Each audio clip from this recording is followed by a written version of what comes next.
Hi, and welcome to A-Star Reads. My name is Amy. If you're new to my channel, welcome. I read quite a variety of books, including older books that aren't necessarily the most popular at the moment. I also have read a lot of nonfiction, so I have that to offer. Subscribe now. Continue on this journey with me of reading and exploring different types of books. So today I actually have a book haul for you. These are books that I've bought within the last couple of months.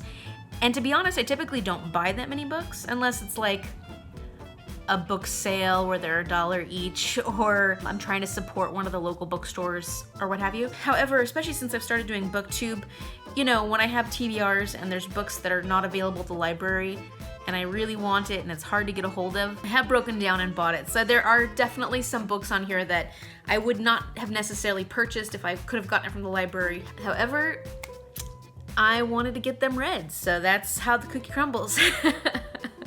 So the way I'm going to handle my book haul is that I'm going to tell you first about all the books that I have already read, that have already been featured in some of my readathons, and I'm actually not going to go into detail about those books. I'm going to tell you the name, the author, and my rating for it, and I will link the readathon that you can find more information on it, as well as put it down in the description box below.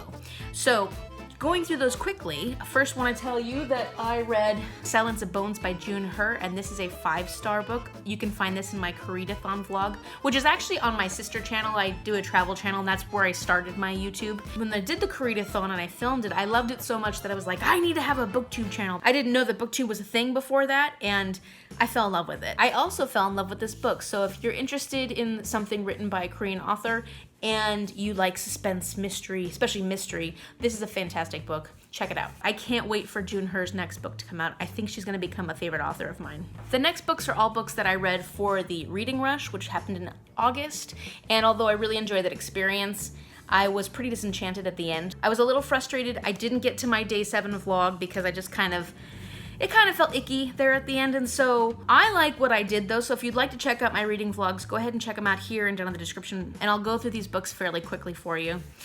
Jonathan Swift by Gulliver's Travels. I gave this a 4-star. I would give the first, second, and fourth section of this a 4.5, and then the third section I feel doesn't really belong in this book. I give it maybe a 2.5. If Jonathan Swift had left that third section out, this would have been a really fantastic book.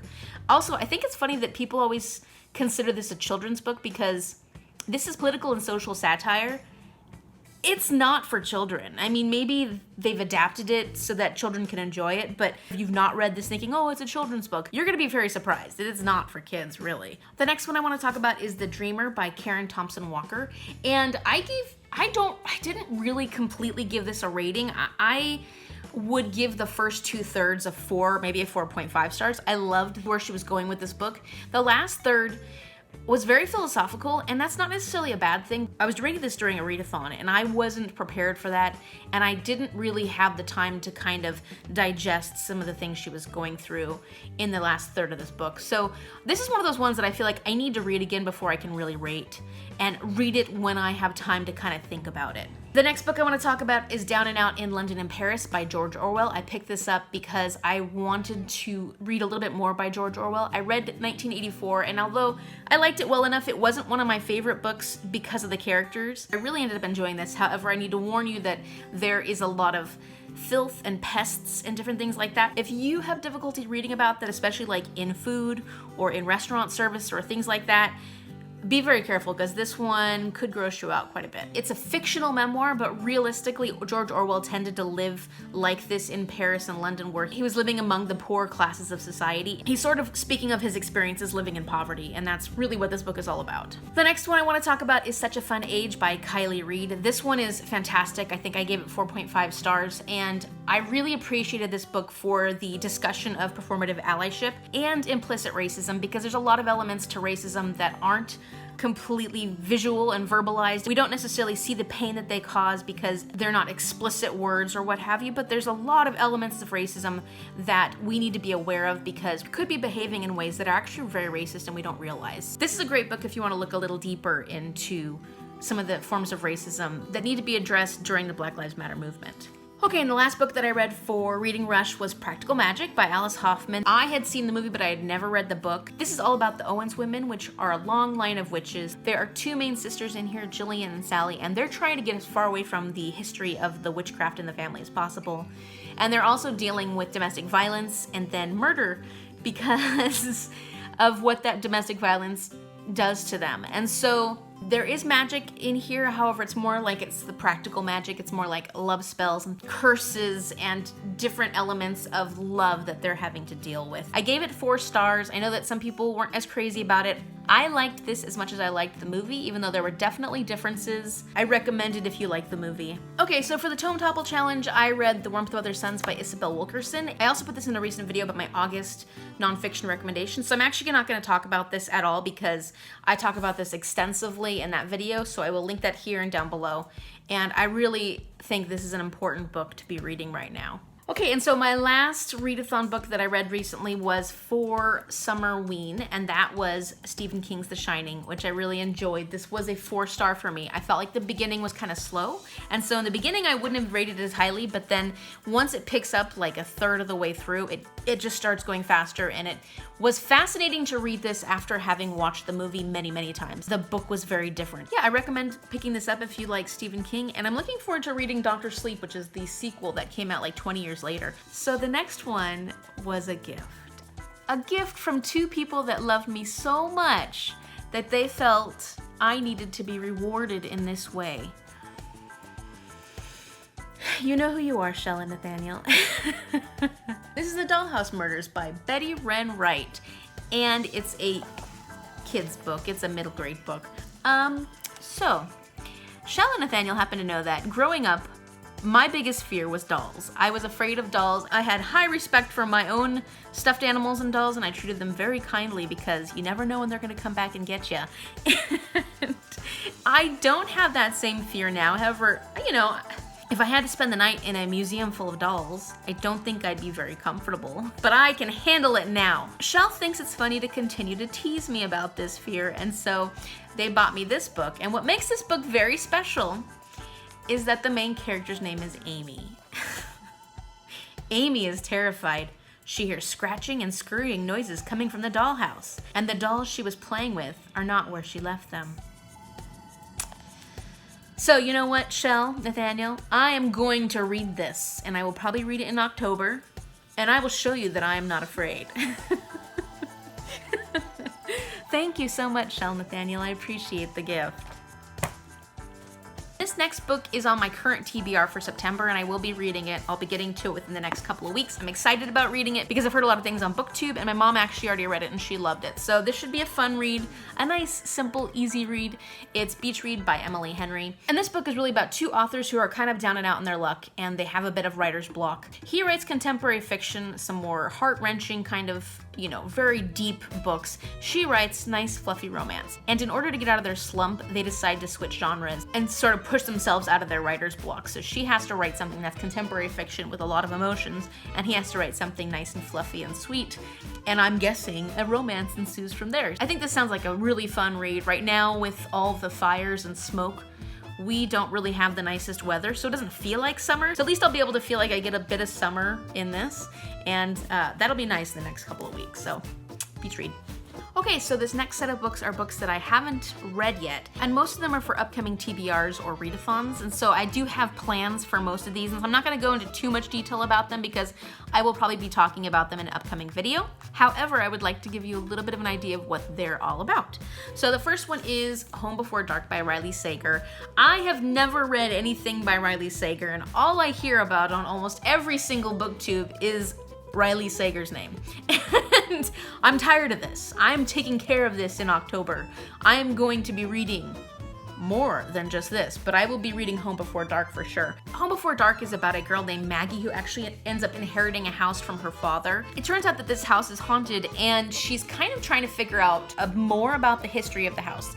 And some of the things she starts uncovering lets her know about all the dark, horrible things that have happened in this house and why the house is haunted. So that one sounds like a fun October read. I can't wait to determine whether or not I actually like Riley Sager because everybody else does, and I'm hoping that I do too. Next, I want to talk about The Year of the Witching by Alexis Henderson. And this one sounds like a really interesting, creepy, dark fantasy read, which I can't wait to get into. It's also brand new, but very popular. This is about a woman named Emmanuelle who is ostracized from her community because she was born from an interracial union. Being cast out, she kind of goes into this area that's like a haunted wooded area, and she finds a journal that was written by her mother. She starts learning about some of the dark history of the community that she has been cast off from. And I think there's witchcraft and haunting and stuff like that. That should be a great October read. Next is The Only Good Indians by Stephen Graham Jones. I've heard so much about Stephen Graham Jones, and I will be reading a few of his books in the upcoming months. I'm really excited about seeing what he's all about. This book is about 4 native hunters. Seems like they've moved away from the tradition and culture of their heritage. However, when they're out hunting, something from their past comes back and actually starts hunting them. And that one sounds exciting, kind of sounds creepy and scary. I'm going to probably not sleep very well in the month of October, but I'm looking forward to it.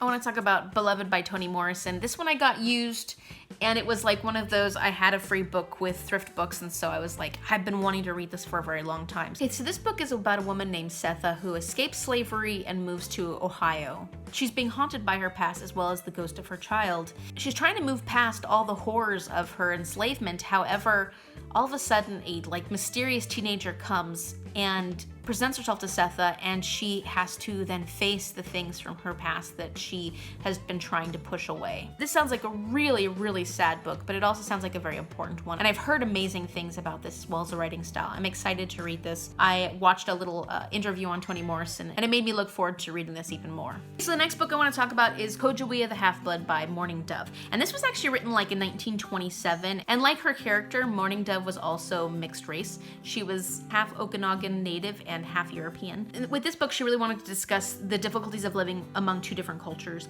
The Anglo ranchers that the main character is living among, as well as the Okanagan natives that are living on the reservation in Washington. She kind of approaches this by combining traditional lore with popular romance, because she loved romance novels, and tries to combine these 2 different styles of writing together to create this book. So I'm excited about reading this. I have a purpose for it. You'll find out about it coming up in the future. The next one I want to talk about is Braiding Sweetgrass by Robin Wall Kimmerer, and this is a nonfiction book. Robin is a botanist, and her career in Western science. However, she's native. She's part of the Citizen Poetomi Nation. And in this book, she uses her traditional ways of knowing plants and animals to combine with the education that she received in Western education. It sounds like it's a celebration of combined efforts to preserve our ecology and environment. I can't wait to read this. I'll kind of explain more why it appeals to me in an upcoming video. However, this is going to be one that I'll be reading soon, so look forward to that. This one is Amazonia, Indigenous Tales from Brazil, and it's written by Daniel Munduruku. I'm probably saying that incorrectly. And Daniel is an indigenous Brazilian, and he lived in the Amazon rainforest growing up. Through his cultural upbringing, he learned a lot of the different folklore and tales of the indigenous tribes in the Amazonian rainforest. I think he wanted to get that into writing so those tales weren't lost, and he put it together in this beautiful book. The art is really pretty, so I can't wait to read some of these stories and tales. So this next one is One to Watch, and this is by Kate Stamen London. This is a pretty popular one on BookTube, so you've probably heard of it. I'm really excited about this one. It's about a plus-size blogger. She's a fashion blogger who is very disenchanted about dating, and as a plus-size girl who is also very disenchanted about dating, I can commiserate with that feeling. She loves this show that's kind of like The Bachelor, and she's so frustrated. There's no diversity in the body shapes and sizes on this show, and she wants to change that. And so her goal is to go on this show and not necessarily fall in love. It's just meant to boost her career and to get her whole focus across as to what she wants to see in the media. I'm guessing that a romance does ensue. However, even though that's not her intention, I'm looking forward to that, because who doesn't love a good romance, and who doesn't love seeing yourself as the romantic protagonist? This next book's an interesting one because I actually didn't intend to pick up this book. I saw it on sale and I was like, I need to read that book coming up, so I picked it up. And although I'm excited to read this, Stamped from the Beginnings by Ibram X. Kendi, I was actually looking to pick up Stamped: Racism, Anti-Racism, and You by Jason Reynolds and Ibram X. Kendi. The reason for that is because the other version of this book is actually for children, and it's required reading this year for his school. And I thought it would be a lot of fun to do a buddy read of it, especially because I'm planning on becoming a teacher. I would like to see what they're starting to add to the required reading, especially on topics of racism. And so I really want to read this. It got amazing reviews. Hi, it's Editing Amy here, and I completely screwed all that up. I talked to Shell today, and she said that Stamped is not the book that he has for required reading. It is another book by Jason Reynolds called All American Boys. So at some point, I will pick that up. I will be reading this adult version of Stamped sometime in the future. I kind of didn't really explain it well in the video, so it's basically about the history of anti-Black racism in the US, and then how those views over time have shaped the history of America. Fingers crossed I can get that onto a TBR in the near future. However, I did pick it up, I'm excited about reading it, and it's being added to my TBR. And finally, the last book. A book that I actually don't have on any of my TBRs coming up, and I really only picked up because I've been hearing so much about this and it was on sale. It's got this ugly sticker thing that I have to get off. It's The Vanishing Half by Britt Bennett. The Vanishing Half is about two identical twin sisters, and they are white passing, and they grow up in a Black community. However, once they get to a certain age, they kind of run away, and one goes one direction, the other goes the other. And they live in completely different communities. One girl ends up having a child with a Black man and moves back to the community that they're from and lives there among a Black community. And the other girl marries a white man and tries to erase her identity as a Black woman. So you're learning about what's happening in the different environments they're living in, how this affects them, and then how this affects their children and their children's upbringing. This sounds like a really important and interesting read, and I can't wait to read it. Like I said, I didn't intend to pick this up, but I was like, oh, I gotta have it. So I have it, and I will make it work soon because I really do want to read this one. So if you've read any of those books, and you want to say anything about it or let me know what you thought, let me know in the comment section down below. I would love to hear which ones you've read and how much you either loved or hated them. I'm looking forward to my upcoming reads, and I can't wait to share some of these books with you and my opinions on them once I actually get to read them. So I really hope you liked this video, and if you did, click the like button down below and subscribe. Thank you for watching, and I'll see you in the next video. Bye.